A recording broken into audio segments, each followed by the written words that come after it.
السلام علیکم ورحمۃ اللہ.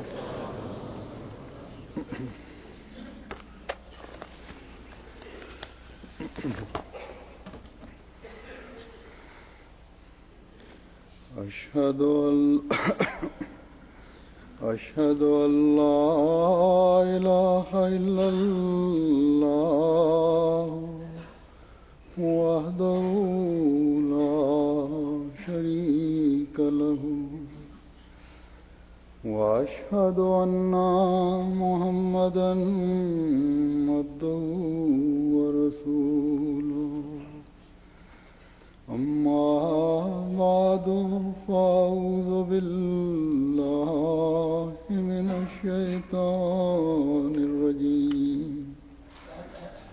بسم الله الرحمن الرحيم. الحمد لله رب العالمين. الرحمن الرحيم. مالك يوم الدين. إياك نعبد وإياك نستعين. اهدنا الصراط المستقيم. صراط الذين أنعمت عليهم غير المغضوب عليهم ولا الضالين.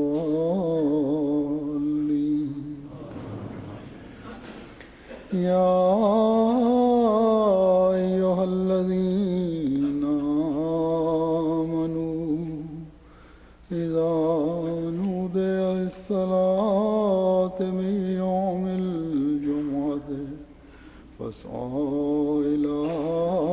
ذكر الله وذروا البيع.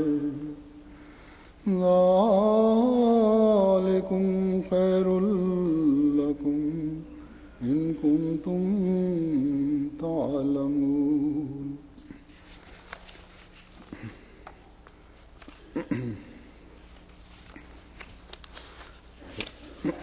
فإذا قضيت الصلاة فانتشروا في الأرض وابتغوا من فضل الله واذكروا الله كثيرا لعلكم تفلحون. وإذا رأوا تجارة أو لهوا انفضوا إليها وتركوك قائما. قل ما عند الله خير من اللهو ومن التجارة والله خير الرازقين.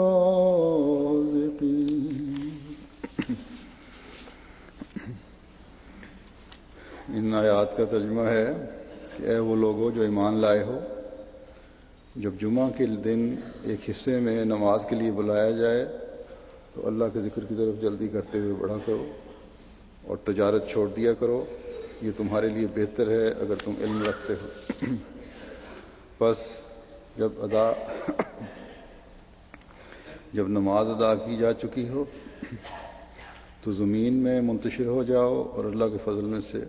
کچھ تلاش کرو اور اللہ کو بکثرت یاد کرو تاکہ تم کامیاب ہو جاؤ. اور جب وہ کوئی تجارت یا دل بہلاوا دیکھیں گے تو اس کی طرف دوڑ پڑیں گے اور تجھے اکیلا کھڑا ہوا چھوڑ دیں گے. تو کہہ دے کہ جو اللہ کے پاس ہے وہ دل بہلاوے اور تجارت سے بہت بہتر ہے اور اللہ رزق عطا کرنے والوں میں سب سے بہتر ہے. جیسا کہ ہم نے قرآن کریم کے ان الفاظ میں سنا جو کہ سورہ جمعہ کی آخری آیات میں ہیں، جن کی میں نے تلاوت کی ہے ابھی، کہ اللہ تعالیٰ کے نزدیک جمعے کی کس قدر اہمیت ہے کہ اس کے بارے میں علیحدہ احکامات ہیں، باوجود اس کے کہ عبادات اور نمازوں کی ادائیگی ان کے وقت پر ادا کرنے، باقاعدہ ادا کرنے، مسجد میں جا کر ادا کرنے، ان کی ادائیگی سے پہلے ظاہری طور پر وضو کر کے پاک صاف ہونے وغیرہ کے تفصیلی احکامات قرآن کریم میں موجود ہیں، لیکن جمعہ جو ایک عبادت اور نماز ہی ہے، اس کے بارے میں علیحدہ حکم اللہ تعالیٰ نے اتارا ہے۔ بس جمعے کی نماز کی ایک خاص اہمیت ہے، جس کی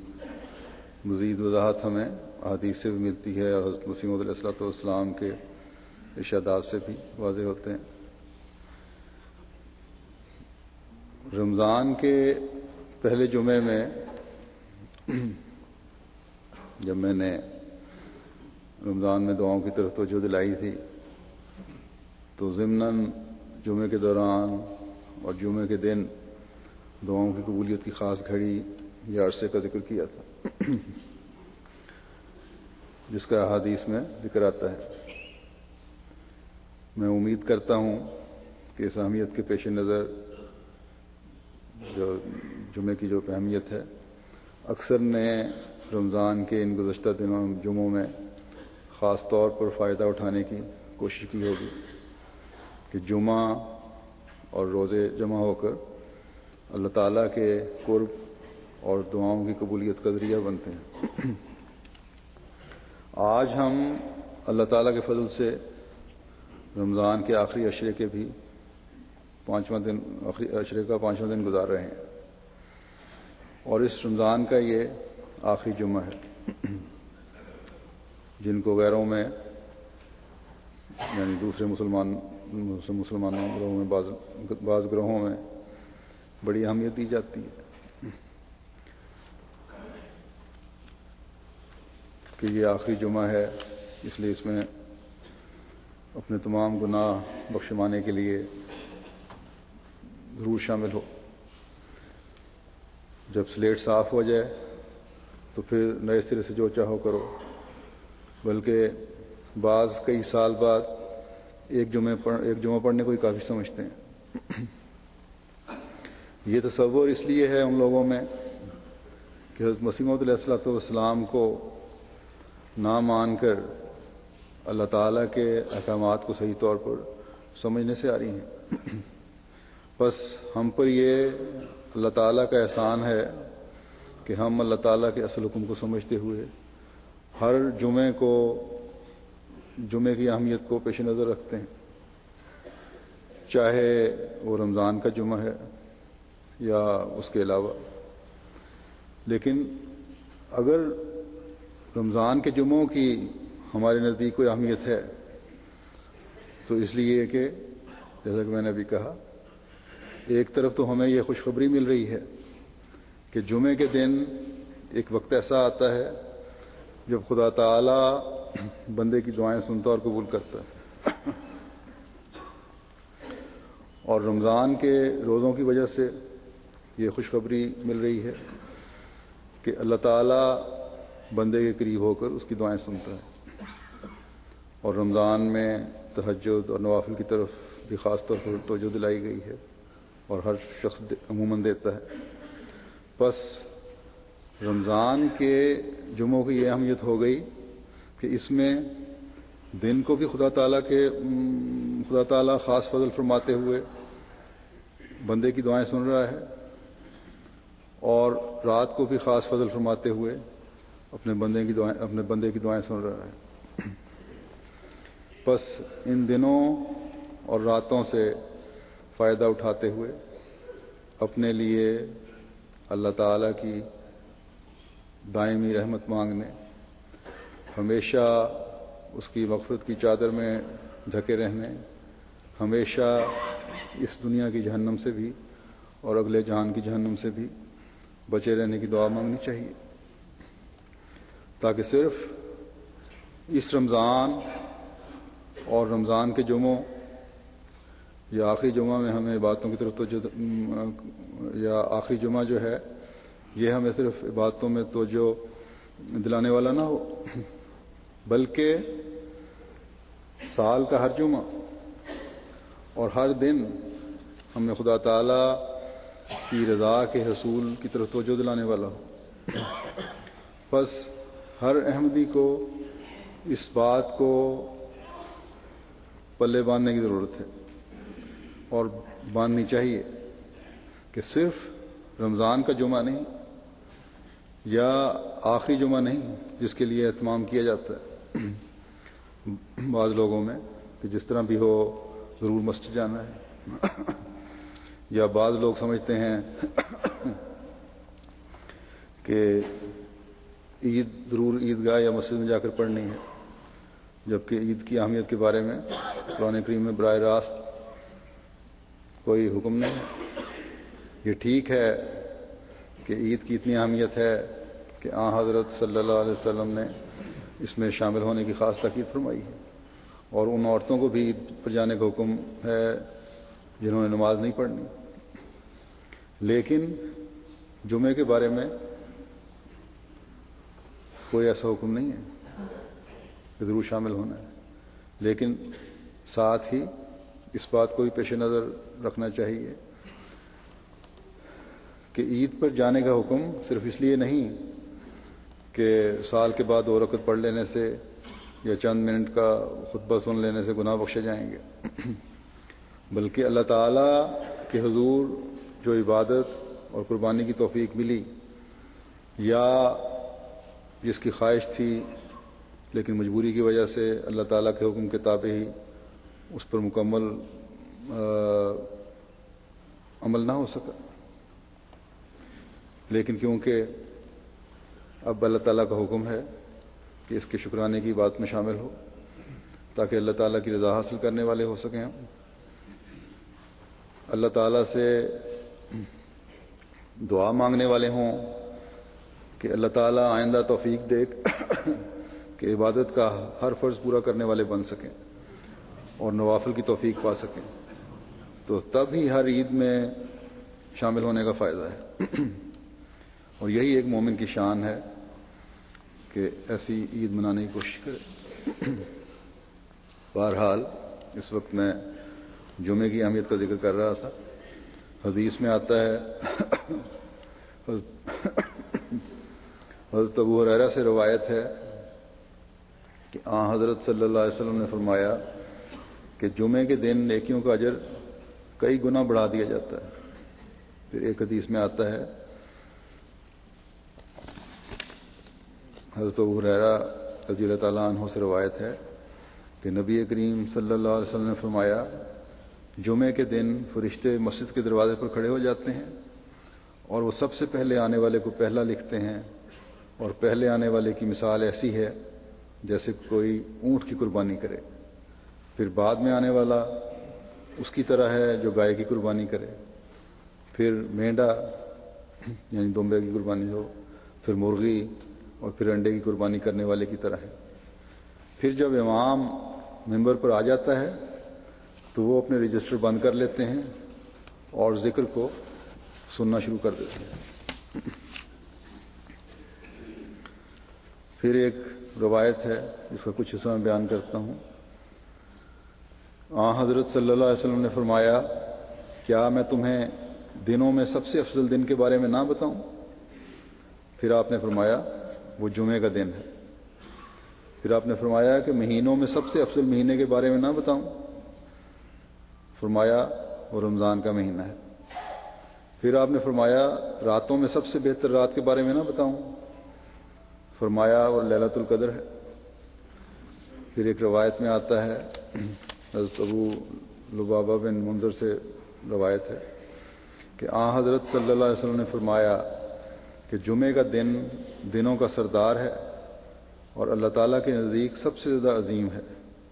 یہ اللہ تعالیٰ کے نزدیک یوم الاضحیٰ اور یوم الفطر سے بھی بڑھ کر ہے۔ اس دن کی 5 خصوصیات ہیں۔ اللہ تعالیٰ نے اس دن حضرت آدم کو پیدا کیا، اس دن اللہ تعالیٰ نے حضرت آدم کو زمین پر اتارا، اس دن اللہ تعالیٰ نے حضرت آدم کو وفات دی، اور اس دن میں ایک گھڑی ایسی بھی آتی ہے کہ اس میں بندہ حرام چیز کے علاوہ جو بھی اللہ سے مانگے تو وہ اسے عطا کرتا ہے، اور اسی دن قیامت برپا ہوگی۔ مقرر فرشتے آسمان اور زمین اور ہوائیں اور پہاڑ اور سمندر اس دن سے خوف کھاتے ہیں۔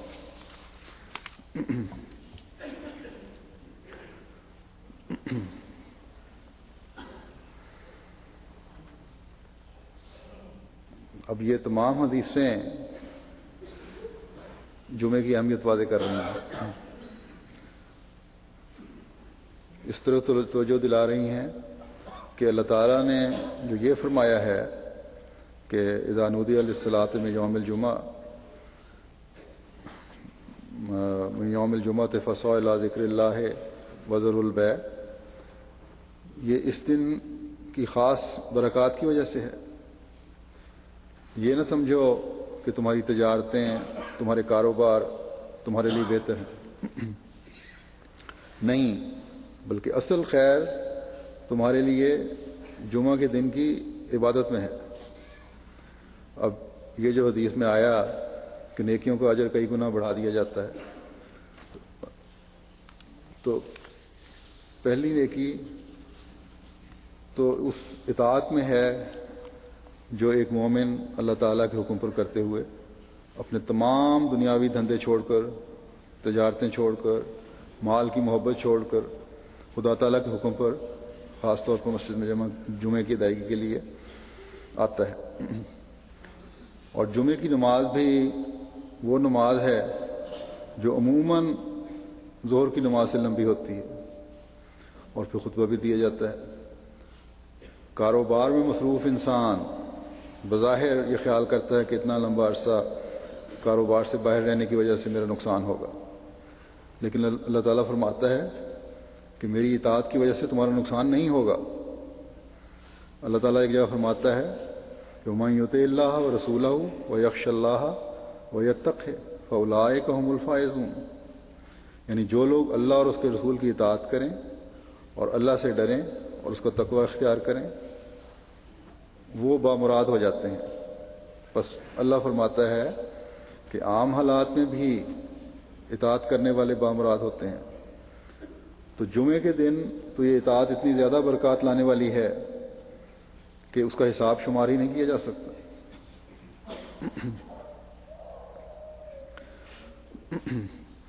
اللہ کے ذکر کے لیے وہی آئے گا جو اللہ تعالیٰ کا خوف اور خشیت دل میں رکھتا ہوگا، تقوی پر قدم مارنے والا ہوگا، اور ایسا انسان اس معیار پر جو اس معیار پر قائم ہو وہ بھلا اپنی مرادوں کو حاصل کیے بغیر کس طرح لوٹایا جا سکتا ہے؟ جو اللہ تعالیٰ کی خاطر اپنے کاروبار چھوڑ کر آئے، حضرت صلی اللہ علیہ وسلم نے فرمایا ایسا خدا کا خوف رکھنے والا جب خدا کے حضور عبادت کے لیے حاضر ہوتا ہے تو کئی گنا اجر پاتا ہے۔ بس اللہ تعالیٰ کا یہ فرمانا کہ ذالکم خیر لکم ان کنتم تعلمون ہر اس انسان کو جو اللہ تعالیٰ کو تمام قدرتوں اور طاقتوں کا مالک سمجھتا ہے، خدا تعالیٰ کو رب العالمین سمجھتا ہے، تسلی دلانے والے ہونا چاہیے۔ اللہ تعالیٰ فرماتا ہے تمہیں علم ہی نہیں کہ تم کتنی برکتیں جمعہ کی نماز پر آ کر سمیٹتے ہو۔ اگر تم جانتے ہو کہ کتنی برکتیں تم جمعے سے سمیٹ رہے ہو تو رمضان کے آخری جمعے یا رمضان کے جمعوں پر ہی بس نہ کرتے، بلکہ جمعے کے بعد جمعے کا تمہیں انتظار رہتا اور پھر مسجد میں آنے کے لیے جلدی کرتے تاکہ اونٹ کی قربانی کا ثواب لو یا گائے کی قربانی کا ثواب لو، یا یہ کوشش تو کرتے کہ کچھ نہ کچھ ثواب فرشتوں کے رجسٹر بند ہونے سے پہلے فرشتوں کے رجسٹر میں لکھا جائے۔ اس گھڑی اور لمحے کی تلاش میں دعاؤں میں مشغول رہتے، ذکر الہی اور جمعے کی نماز کے مقابلے پر ہر دنیاوی چیز کو ثانوی حیثیت دیتے۔ ہم احمدیوں کے دلوں میں اس دن کی خاص اہمیت ہونی چاہیے، کیونکہ اس زمانے میں آخرین کو پہلوں سے ملانے میں اس دن کی بھی بہت اہمیت ہے، جبکہ دنیا داری انتہا تک پہنچی ہوئی ہے اور شیطان ہمیں ہر اس نیک کام سے روکنے کی کوشش کر رہا ہے جو خدا تعالیٰ کو قرب دلانے والا ہو، اس کی رضا کے حصول کا حامل بنانے والا ہو۔ حضرت مسیح موعود علیہ السلام جہاں اپنی بعثت کا اس دن اور اس زمانے سے تعلق جوڑتے ہوئے وضاحت فرماتے ہیں، ذکر فرماتے ہیں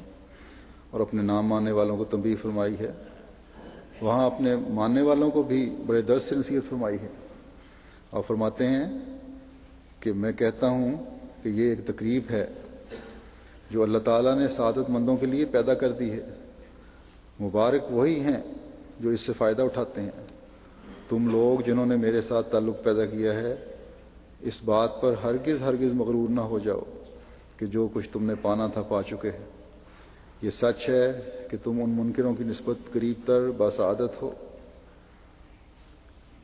جنہوں نے اپنے شدید انکار اور توہین سے خدا کو ناراض کیا، اور یہ بھی سچ ہے کہ تم نے حسن ظن سے کام لے کر خدا تعالیٰ کے غضب سے اپنے آپ کو بچانے کی فکر کی، لیکن سچی بات یہی ہے کہ تم اس چشمے کے قریب آپ پہنچے ہو جو اس وقت خدا تعالیٰ نے ابدی زندگی پیدا کرنے کے لیے پیدا کیا ہے، ہاں پانی پینا بھی باقی ہے۔ یہ فکرہ بڑے غور کے قابل ہے اور بڑا فکر دلانے والا ہے ہم سب کو۔ پس فرمایا، پس خدا تعالیٰ کے فضل و کرم سے توفیق چاہو کہ وہ تمہیں سیراب کرے، کیونکہ خدا تعالیٰ کے بدوں کچھ بھی نہیں ہو سکتا۔ یہ میں یقیناً جانتا ہوں کہ جو اس چشمے سے پیے گا وہ ہلاک نہ ہوگا، کیونکہ یہ پانی زندگی بخشتا ہے اور ہلاکت سے بچاتا ہے اور شیطان کے حملوں سے محفوظ کرتا ہے۔ اس چشمے سے سیراب ہونے کا کیا طریق ہے؟ یہی کہ خدا تعالیٰ نے جو دو حق تم پر قائم کیے ہیں ان کو بحال کرو اور پورے طور پر ادا کرو۔ ان میں سے ایک خدا کا حق ہے، دوسرا مخلوق کا۔ تو بڑے واضح طور پر آپ نے فرما دیا کہ یہ ٹھیک ہے، تم نے حسن ظن کر کے مجھے مان لیا، زمانے کے امام کو مان لیا، اس اہمیت کو تسلیم کر لیا کہ آخری زمانے میں امام نے آنا تھا جنہوں نے پچھلوں کو پہلوں سے ملانا تھا۔ اس زمانے میں عبادتوں کی اہمیت بھی بڑی تھی، لیکن فرمایا کہ صرف یہ سمجھ لینا کافی نہیں ہے، ابھی بھی کئی ایسے ہیں جنہوں نے اپنے اندر پوری تبدیلیاں پیدا نہیں کی۔ خدا تعالیٰ اور اس کی مخلوق کے حقوق کی ادائیگی میں بہت توجہ دینے کی ضرورت ہے بہت ساروں کے لیے۔ اگر حضرت مسیح موعود علیہ السلام کے زمانے میں ان لوگوں کے بارے میں آپ فرما رہے ہیں، اپنے ساتھیوں کے بارے میں جو براہ راست آپ کی صحبت سے فیض پانے والے تھے، تو ہمیں کس قدر اپنے جائزے لیتے ہوئے اس طرح توجہ دینی چاہیے کہ یہ جمعہ جو ایک عظیم جمعہ ہے، جو حضرت مسیح موعود علیہ السلام کو مان کر ہمیں نصیب ہوا ہے، اس کا حق ادا کرنے کے لیے کوشش اور صحیح کریں۔ صرف سال کے رمضان میں ہی توجہ نہ کریں، بلکہ اللہ تعالیٰ کے ذکر، عبادات اور مخلوق کے حق کی ادائیگی کے لیے ہمیشہ کوشاں رہیں۔ رمضان میں جو نیکیوں کی توفیق ملی ہے، یہ نیکیاں اب ہماری زندگیوں کا لازمی حصہ بن جائیں۔ جھگڑوں اور لغویات سے ان دنوں میں ہم جو انی صائمون کہہ کر بچتے رہے، اب رمضان کے بعد بھی بچتے رہیں۔ نمازوں میں جو باقاعدگی ہم نے حاصل کی، اسے مستقل اپنی زندگی کا حصہ بنا لیں، جیسا کہ حدیث جو بھی میں نے سنائی ہے اس میں پتہ چلتا ہے کہ بہترین دن جمعے کا دن ہے، اور بہترین مہینہ رمضان کا مہینہ ہے، اور بہترین رات لیلۃ القدر کی رات ہے۔ آج اس دن سے فائدہ اٹھاتے ہوئے ہمیں اپنی دعاؤں میں اس دعا کو ضرور شامل کرنا چاہیے کہ اللہ تعالی ہمارے اندر پاک تبدیلیاں پیدا کرتے ہوئے آئندہ آنے والے جمعوں کی برکات سے بھی ہمیں فیض پانے کی توفیق عطا فرمائے۔ پھر بہترین مہینے سے بھی ہم گزر رہے ہیں جس کے آخری چند دن رہ گئے ہیں، تو ان دنوں میں بھی اپنی دعاؤں میں اس دعا کو ہمیشہ ہمیں یاد رکھنا چاہیے کہ ان دنوں کی برکات ہمارے لیے اللہ تعالیٰ اتنا لمبا کر دے کہ اگلے رمضان تک ہم ان سے فیض پاتے چلے جائیں، اور پھر آئندہ آنے والے رمضان میں اور ترقی کی منازل طے کریں،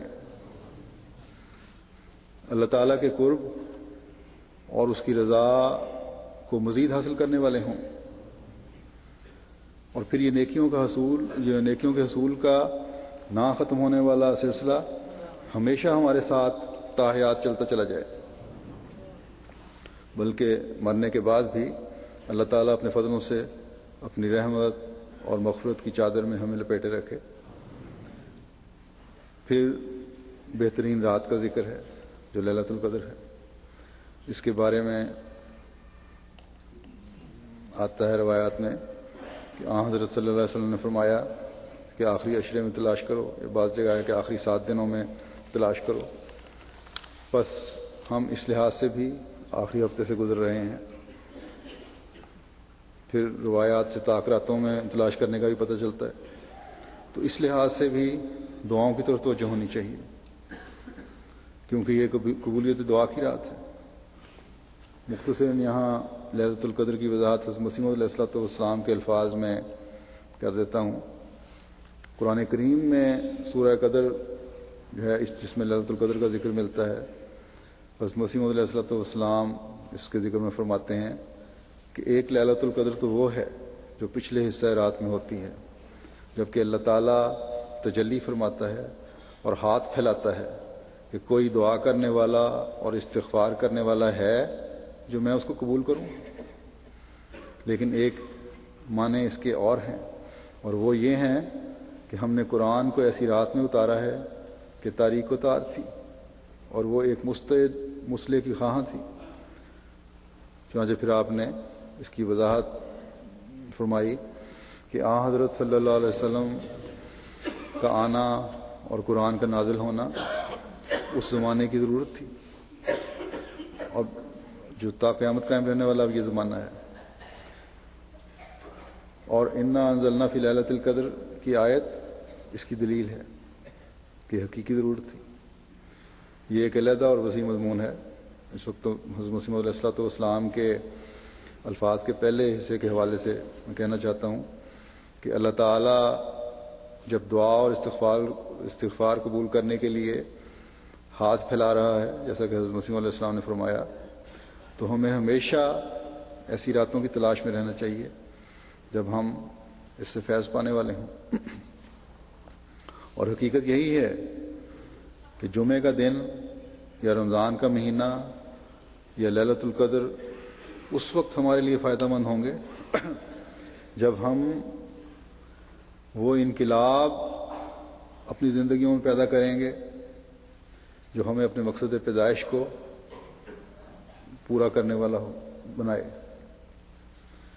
ہماری باتیں اور نمازیں دائمی ہو جائیں،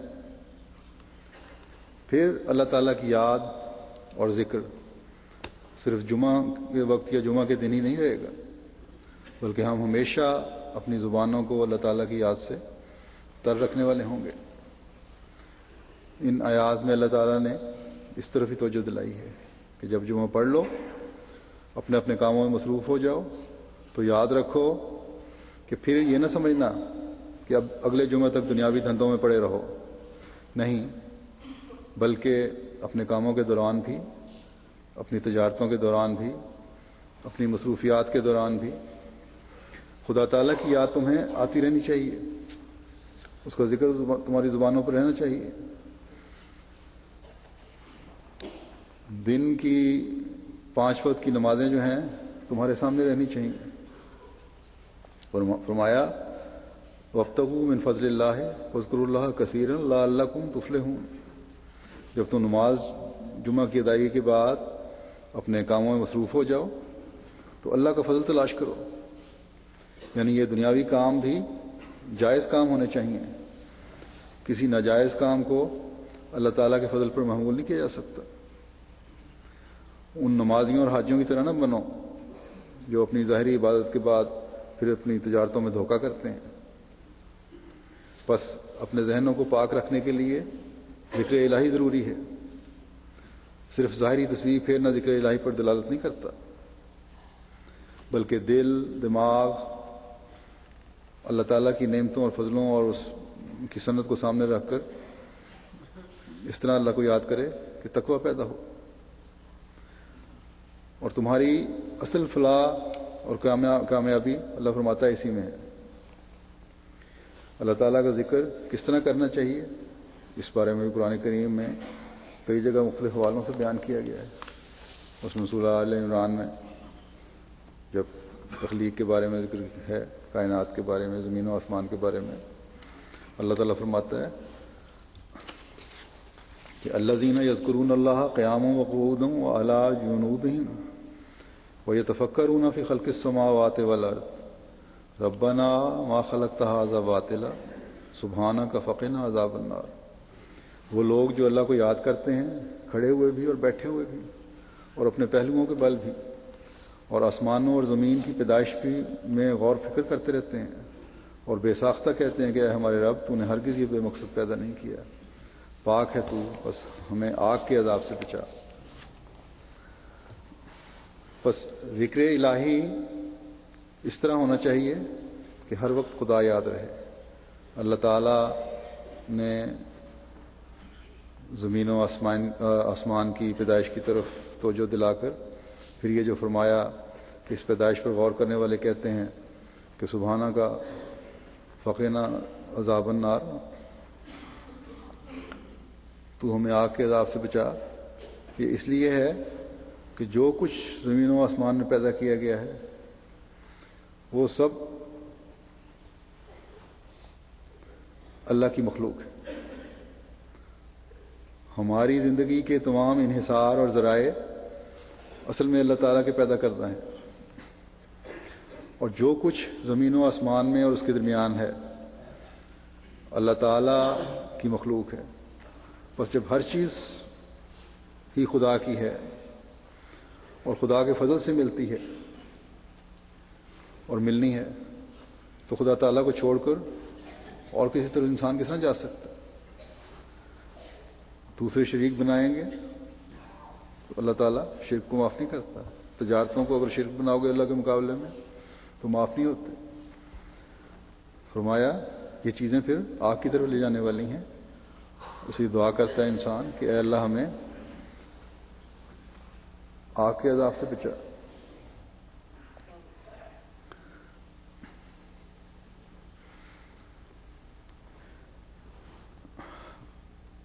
ہر لمحہ، ہر آن اللہ تعالیٰ ہی ہے جو ہمیں ہر قسم کے فضلوں سے نوازنے والا ہے. اس لیے کبھی ایسا موقع انسان کو کوشش کرنی چاہیے کہ نہ آئے اس کی زندگی میں، اور یہ دعا کرنی چاہیے کہ اے اللہ کبھی ہماری زندگی میں ایسا موقع نہ آئے کہ تیرے مقابل پر ہم کوئی چیز لائیں. ہمیشہ یہ دعا ہمیشہ کرنی چاہیے کہ ہمیشہ اے اللہ ہم تیرے عبادت گزار اور ذکر کرنے والے رہیں، تاکہ دنیا میں بھی ذلیل و رسوا نہ ہوں اور آخرت کے عذاب سے بھی بچے رہیں. بس جب اللہ تعالیٰ ہمیں فرماتا ہے کہ نماز جمعہ کے بعد اس کے فضلوں کو تلاش کرو اور ذکر الہی کرتے رہو، تو یہ یاد دہانی ہے کہ تمہارے تمام نفع و نقصان میرے ہاتھ میں ہیں. بس یہ تمہاری خوش قسمتی ہے کہ میرے سے تعلق جوڑ کر تم روحانی فائدہ بھی اٹھا رہے ہو اور دنیاوی فائدہ بھی اٹھا رہے ہو. حضرت مسیح موعود علیہ الصلوۃ والسلام فرماتے ہیں کہ اس آیت میں اللہ تعالیٰ نے دوسرا پہلو یہ بیان کیا ہے کہ اولو الالباب اور عقل سلیم بھی وہی رکھتے ہیں جو اللہ جل شانہ کا ذکر اٹھتے بیٹھتے کرتے ہیں۔ یہ گمان نہ کرنا چاہیے کہ عقل و دانش ایسی چیزیں ہیں جو یوں ہی حاصل ہو سکتی ہیں، نہیں، بلکہ سچی فراست اور سچی دانش اللہ تعالیٰ کی طرف رجوع کیے بغیر حاصل نہیں ہو سکتی۔ اس لیے تو کہا گیا ہے کہ مومن کی فراست سے ڈرو۔ فرمایا کہ حقیقی دانش کبھی نصیب نہیں ہو سکتی جب تک تقویٰ نہ ہو۔ بس یہ بات بھی اگر کسی کے ذہن میں ہے کہ ہم اپنی تجارتوں کاروباروں کو اپنی عقلوں سے چلا رہے ہیں تو یہ غلط ہے۔ ٹھیک ہے، ایک انسان محنت کرتا ہے، اللہ تعالیٰ اس کا پھل دیتا ہے قانون قدرت کے تحت۔ ایک دنیا دار جو خدا کو نہیں مانتا یا خدا سے تعلق اس کا نہیں، وہ تو اپنی تجارتوں سے فائدہ عارضی اٹھا رہا ہے اس دنیا داری کا۔ لیکن ایک احمدی کو ہمیشہ یاد رکھنا چاہیے کہ جب زمانے کے امام کو ہم نے مانا ہے تو پھر ہر کام میں ہمارے برکت تبھی پڑے گی، ترقی تبھی ملے گی جب خدا تعالیٰ کا ذکر بھی رہے اور ان شرائط کی پابندی بھی رہے جو اللہ تعالیٰ نے فرمائی ہیں، اور تقویٰ بھی رہے، کیونکہ اللہ تعالیٰ کے بھیجے ہوئے کو ماننے کے بعد پھر دو عملی نہیں ہو سکتی۔ بس ہمیں اس اسوے کو اختیار کرنے کی کوشش کرنی چاہیے جو صحابہ نے قائم فرمایا تھا۔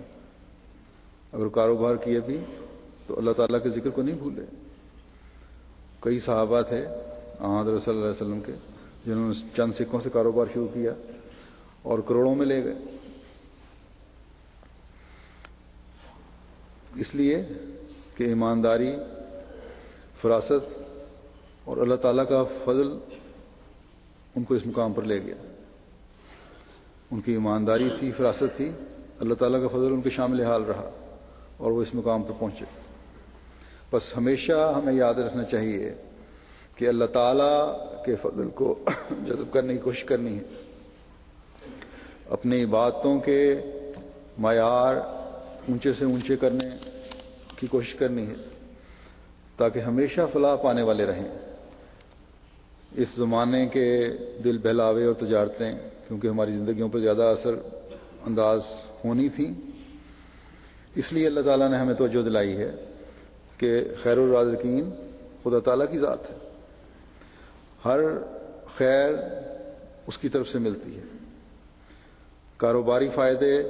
اور اس بارے میں وقت پر اور صحیح فیصلے کی توفیق بھی خدا تعالیٰ کی طرف سے ملتی ہے۔ کئی لوگ ہیں، بڑے بڑے کاروبار ہیں،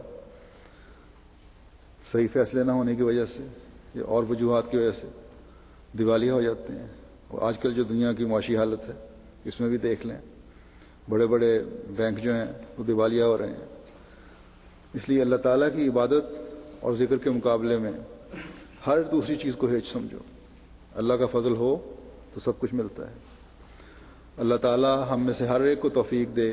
کہ ہم تقویٰ پر چلتے ہوئے نہ صرف اس جمعے کو بلکہ ہر جمعے کو اہتمام کے ساتھ ادا کرنے والے بنیں۔ حضرت صلی اللہ علیہ وسلم نے فرمایا ہے کہ جس نے تساہل کرتے ہوئے 3 جمعے لگاتار چھوڑے، اللہ تعالیٰ اس کے دل پر مہر لگا دیتا ہے۔ اللہ تعالیٰ ہمیں شیطان کے حملوں سے محفوظ رکھتے ہوئے ہمیشہ اپنی پناہ میں رکھے اور کبھی ہم اللہ تعالیٰ کے فضلوں سے دور ہٹنے والے نہ ہوں۔